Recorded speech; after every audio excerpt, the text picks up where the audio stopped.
President General of Obioma General Assembly. Although I may not have that, I don't know if I'm sorry. But Igwe, Igwe, Ikechukwu, Nwofor, Igwe and the Ngwu of Obioma. I don't know, I hear my name. Yeah, Igwe, my color, the back, not be done. On 2002, I take over office from the former PG, Dr. Nwofor.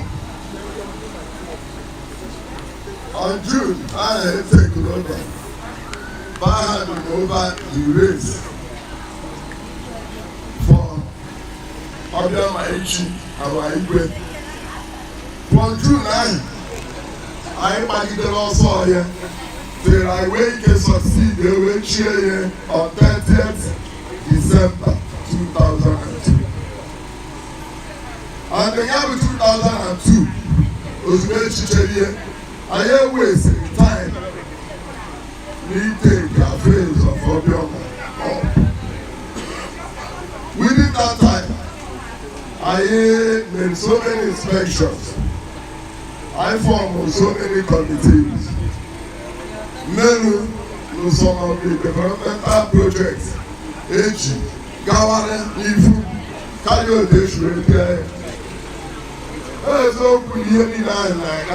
I will face so many challenges.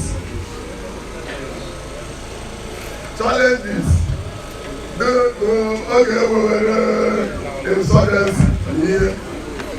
All your pushers will be up online. But I could do up. Based on meetings, closed door meetings, I wish you will keep it away. I will recover through on it. But within that time, we'll take Igwe, the Igwe program.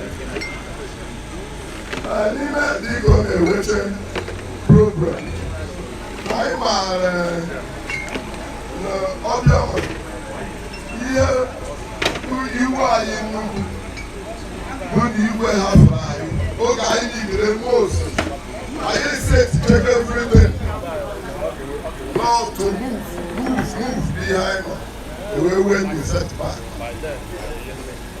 Here when you go Obioma today, go Igwe, all have life. But over here, all drop here catch community. Igwe unity. That unity when I have to shake it. But unity I had nobody any name. Imagine I went because didn't hear any name. Okay, I choose all unity. But Obioma where you can erase up the whole thing I told me.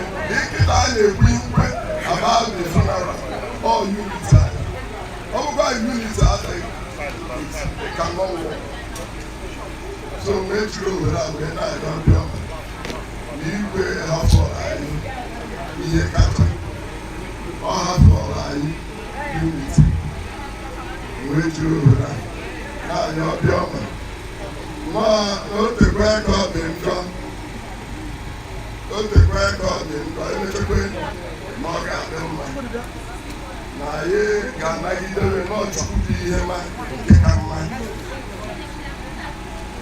So no that we through that. When I can see the entire Obioma people. I can see the immediate family. Now I can see our traditional council for the exit of our traditional. I will never really program. On behalf of Obioma General Assembly. So, we have people who are Hosanna voices. When we never, we never, we never. So Lord.